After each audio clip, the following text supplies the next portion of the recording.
বাংলাদেশের ঐতিহ্যবাহী জেলা চাঁপাইনবাবগঞ্জের সদর থানাধীন বালিয়াডাঙ্গা ইউনিয়নের অন্তর্গত শ্যামলতলা বালুচর কেন্দ্রীয় জামে মসজিদে সিরাতুন নবী সাল্লাল্লাহু আলাইহি সাল্লাম উপলক্ষে সিরাত মাহফিলের আজকের সম্মানিত সুযোগ্য প্রধান অতিথি, বিশেষ অতিথিবৃন্দ, আমন্ত্রিত ওলামায়ে কেরাম, আমার পূর্বে আলোচনা শুনে ধন্য করেছেন প্রখ্যাত আলেমে দ্বীন, নায়েবে রাসূল, আমার বন্ধুবর, গোহালবাড়ি জামে মসজিদের সম্মানিত ইমাম ও খতিব হযরত মাওলানা মোহাম্মদ রমজান আলী, আরও যারা কথা বলেছেন হযরত মাওলানা মোহাম্মদ, আমার শ্রদ্ধেয় ভাই বন্ধুবর, ইসলামী আন্দোলনের নিবেদিত প্রাণ হযরত মাওলানা মোহাম্মদ বেলাল উদ্দিন, কে কে কথা বলেছেন তেমন জানি না, যারা শুরু থেকে পর্যন্ত কথা বলেছেন, আল্লাহ রাব্বুল আলামিন সকলের কণ্ঠকে, এলেমকে, যোগ্যতাকে জাতির জন্যে কোরআনের মঞ্চে কবুল করুন। সকলে বলুন আল্লাহুম্মা আমিন। আমন্ত্রিত ওলামায়ে কেরাম, পিতৃতুল্য মুরব্বিবৃন্দ, সমবয়সী যুবক ভাইয়েরা, পর্দার আড়ালে অপেক্ষমান অবলা সরলা সম্মানিতা মা ও বোনেরা, সর্বপ্রথমে শুকরিয়া আদায় করতেছি আল্লাহ সুবহানাহু ওয়া তাআলা শাহিনশা দরবারে, যে মালিক, যে রব, দয়া করে মায়া করে হাজার ব্যস্ততাকে দুপায়ে মারিয়ে মহাবিশ্বের মহাবিষয় মহাগ্রন্থ আল কোরআনুল কারিমের আহ্বানে সিরাতের মাহফিলে বিশ্ব নবীর জীবনী শোনার উদ্দেশ্যে যে রব তৌফিক দান করেছেন, আসতে পেরেছি। মনিবের দরবারে অবনত চিত্তে আকাশ বাতাস মুখরিত করে কালিমাত শুকর পড়ে নিচ্ছি। সকলে বলছে আলহামদুলিল্লাহ। শতকোটি দুরূদ ও তাসলিম বর্ষিত হোক জাতির মহান শিক্ষক, পথ প্রদর্শক, বিশ্বসেরা বিশ্বনেতা জনাব মুহাম্মদ রাসূলুল্লাহ সাল্লাল্লাহু আলাইহি সাল্লাম, যিনি ছিলেন নবী, আরেক দিক দিয়ে ছিলেন রাজপথের লড়াকু সৈনিক।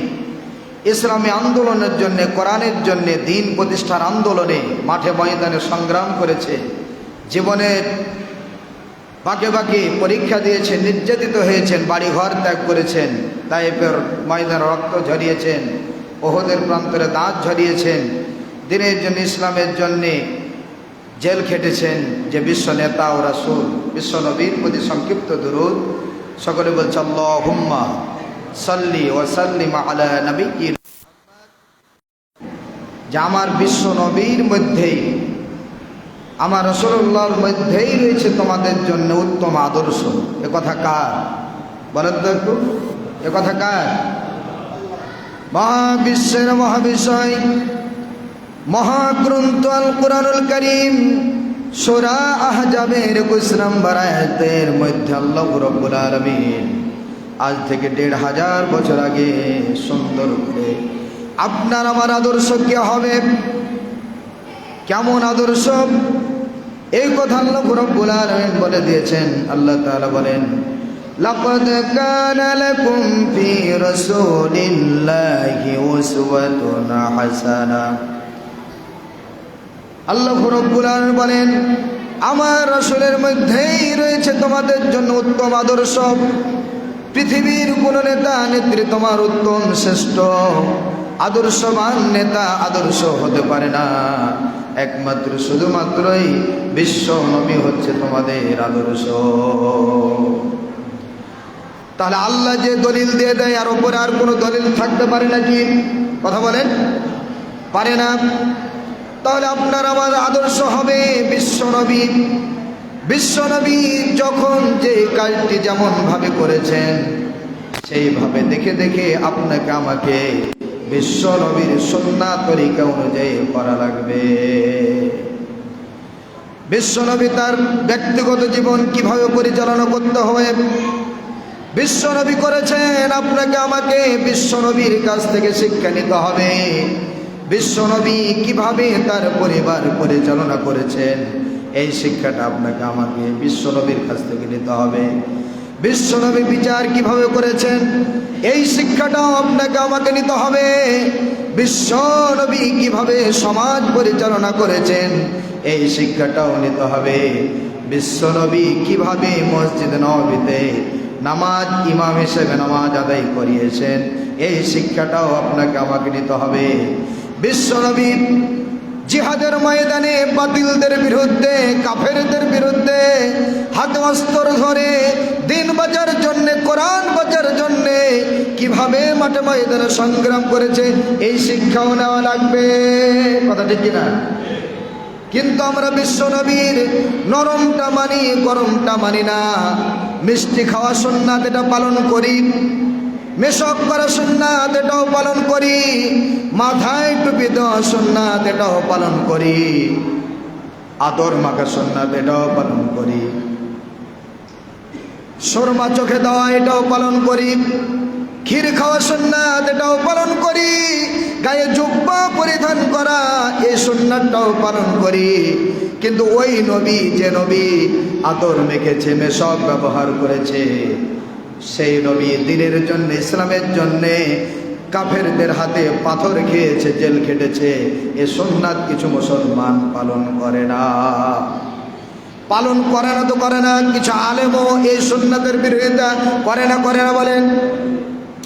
এজন্য বিশ্ব নবীর মিলাদুন নবী থেকে অনেক আলোচনা শুনেছেন, ভালো কথা, কিন্তু বিশ্ব নবী সিরাতুন নবী এই জীবনী থেকে আপনাকে আমাকে শিক্ষা নিয়ে পুরা সমাজ থেকে দেশটাকে সংস্কার করে আল্লাহর জমিন, আল্লাহর দিন কায়েম করে কোরআনের রাজ কায়েম করতে হবে। কথা ঠিক কিনা বলো?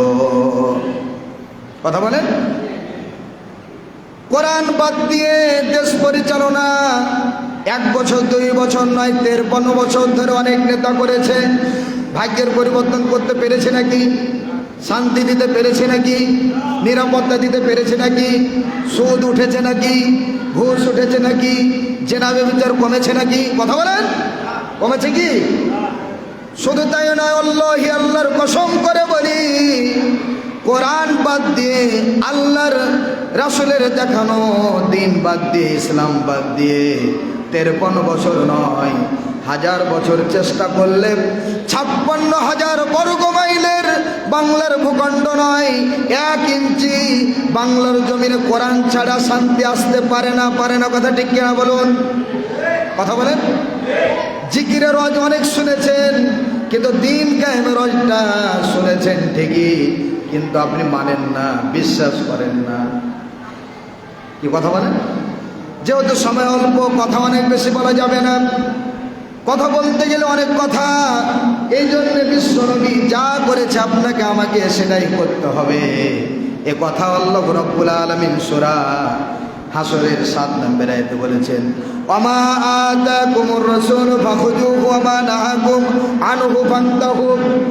এই আয়াতের মধ্যে 2টি হচ্ছে নির্দেশনা। আল্লাহর পক্ষ থেকে রাসূল যেটা নিয়ে এসেছেন তোমরা গ্রহণ করো, আর যেটা নিষেধ করেছে সেটা বর্জন করো। শুনছেন তো? 1 নম্বর হচ্ছে পালনীয়, আর একটা হচ্ছে বর্জনীয়। শর্ট কথা, আল্লাহ যত কিছু করতে বলেছেন, রাসূল করেছেন, এটা আপনাকে আমাকে পালন করতে হবে। আল্লাহ যেটা নিষেধ করেছেন, রাসূল করেন নাই, সেটা বর্জন করতে হবে। এ দুটার সমন্বয় হচ্ছে জান্নাত। ঠিক কিনা? একটা হচ্ছে পালন করব, আর একটা বর্জন করব। যত পালন করার আছে করব, আর যত বর্জন করা ধার কাছেই যাব না। এই 2টি আমল যদি করতে পারেন তাহলে জান্নাত। ঠিক না? আমি 1 মিনিটের মধ্যে বিশ্ব নবীর সুন্নাতের মধ্য থেকে আজকের টাটকা একটি আমল আপনাদেরকে দিব। ইনশাআল্লাহ শিখার পর আমল করবেন তো? ইনশাআল্লাহ বলেন। বিশ্ব নবী আপনার আমার জন্য, বিশ্ব মানবতার জন্য যেটাই করেছেন সেটা আপনার আমার জন্য মুক্তি, সেটা আমল, সেটা নাজাতের ওসিলা, সেটা হচ্ছে আল্লাহ সন্তুষ্ট। ঠিক কিনা? এর বাহির নয়। বিশ্ব নবী যেটা করেছেন আপনাকে আমাকে সেটা করতে হবে। রাসূল ঘুমাতে গেলে বিছানায় ঘুমাতে গেলে, দিন শেষে বিছানাতে গেলে 10টি আমল করতেন। কয়টি আমল? 1 নম্বর দেখেন, ওযু করা। বিশ্ব নবীর আমলের কথা, ওযু করা ইনশাআল্লাহ করবেন তো? 2 নম্বর বিছানা ছেড়ে নেওয়া, পরিষ্কার করা। আমল হচ্ছে কালেমা পড়তে হবে। হয় কালেমা তৈয়বা না শাহাদাত। এটা বললে কি লাভ? রাসূল বলছেন কালেমা পড়ে বিছানাতে গেল, ওই ব্যক্তির যদি ওই রাত্রেই তার মৃত্যু হয়ে যায়, তার মৃত্যুটা হবে শহীদ মৃত্যু। সুবহানাল্লাহ বলে, শহীদ মৃত্যু। এটা হচ্ছে 4 নাম্বার। 5 নাম্বার হচ্ছে আয়াতুল কুরসি পড়তে হবে। মুখস্থ আছে তো? কথা অনেক বেশি, সময় অনেক অল্প। আয়াতুল কুরসি পড়তে হবে, মুখে ফু দিতে হবে। এটা বললে কি লাভ? বিশ্বনবী বলছেন সারা রাত্রি একদল ফেরেশতা তার শিওরে দাঁড়িয়ে দাঁড়িয়ে পাহারা দিবে। সুবহানাল্লাহ বলেন। 5 নাম্বার আমল হচ্ছে বিসমিল্লাহ বলবে বেজোর, হয় 1 বার, নাহলে 3 বার, নাহলে 5 বার, 7 বার বেজোর। বিসমিল্লাহটা পড়লে কি হবে? ওই ব্যক্তি ঘুমিয়ে যাবে, কিন্তু আর না জয়টা নিঃশ্বাস নেবেন, শ্বাস নেবেন, শ্বাস প্রশ্বাস নেবেন, প্রতিটা শ্বাস প্রশ্বাসে তার আমল নামাতে নেকি লেখা হবে। আলহামদুলিল্লাহ বলেন। এটা হচ্ছে 6 নাম্বার আমল। 7 নাম্বার আমল হচ্ছে আস্তাগফিরুল্লাহাল্লাযী লা ইলাহা ইল্লা হুয়াল হাইয়ুল কাইয়্যুম ওয়া আতুবু ইলাইহি। এই দোয়াটা পড়ে যদি আপনি বিছানাতে যেতে পারেন, রাসূল বলছেন এ কথা, সে সকালবেলাতে যখন ফজরের সময় উঠবে নিষ্পাপ হয়ে ঘুম থেকে উঠলো। সুবহানাল্লাহ, আল্লাহু আকবার। নিষ্পাপ মানে বেগুনাহ, মাসুম, তার কোনো গুনাহ নেই। এটা হলো 7 নাম্বার। 8 নাম্বার হচ্ছে ঘুমের দোয়া পড়তে হবে, আল্লাহুম্মা বিসমিকা আমুতু ওয়া আহইয়া। এই দোয়াটা পড়লে কি লাভ হবে? বিশ্বনবী বলছেন এই ঘুম, এই ব্যক্তিগুলো যারা এটা দোয়া পড়ে ঘুমিয়ে যাবে, একদল ফেরেশতারা তার পক্ষ থেকে আল্লাহর কাছে তার গুনাহ মাফ চাইবেন। সুবহানাল্লাহ। আরেকটা হচ্ছে দুরূদ শরীফ। সময় শেষ। দুরূদ শরীফ পড়ে যে ব্যক্তি ঘুমাবে, কিয়ামতের ময়দানে এই দুরূদ শরীফ তাকে জান্নাতে নিয়ে যাওয়ার মাধ্যম হয়ে যাবে, অর্থাৎ সুপারিশকারী হয়ে যাবে। এটা কয় নম্বর আমল? 9 নম্বর। 10 নম্বর আমলটা হচ্ছে শেষ যেটা আমল, যখন আপনি শুয়ে যাবেন শেষ মুহূর্তে, তখন ডান দিকে কাত হবেন আর ডান হাতটা গালের নিচে রাখবেন, আল্লাহর নাম নিয়ে শুয়ে পড়বেন। আমল বলেছি কয়টি? 10টি। কয়টি জানে মনে থাকবে না, তারপরও 10টি আমল বুখারী, মুসলিম, তিরমিজি, আবু দাউদ, ইবনে মাজাহ, নাসাই, মিসকাত, সহিহ সিত্তা কিতাব দ্বারা প্রমাণিত 10টি আমল রাসূল করে বিছানা দিয়ে যেতেন। আমরা যাব তো? এই আমলটা করেন আজকে এই রাত্রে ওযু করে, এই আমলটি করে আমরা বিছানাতে যাব, তাহলে আমাদের নেকিও হবে, যদি মৃত্যু হয়ে যায় শহীদ হব। এই জন্য আসি, বিশ্বনবী যা করেছেন তা করব। বিশ্বনবী ইসলামী সমাজ ব্যবস্থা করেছেন, আল্লাহর জমিনে দিন কায়েম করেছেন, চেষ্টা করেছেন।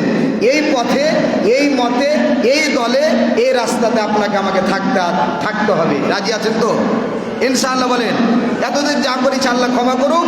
এখন থেকে, এই মুহূর্ত থেকে দিন কায়েমের আন্দোলনের পথ কোনটি, রাস্তা কোনটি, এটা খুঁজে এই পথে থেকেই যেন আমাদের শাহাদাতে মৃত্যু আল্লাহ দান করেন। সকলে বলুন আল্লাহুম্মা আমিন। ওয়া আখিরু দাওয়ানা আলহামদুলিল্লাহি রাব্বিল আলামিন। ভালো থাকেন, সুস্থ থাকেন। আবারও যদি কোনো মঞ্চে দেখা হয় বিস্তারিত কথা হবে, সময় যেহেতু অল্প। ভালো থাকেন। আসসালামু আলাইকুম ওয়া রাহমাতুল্লাহ।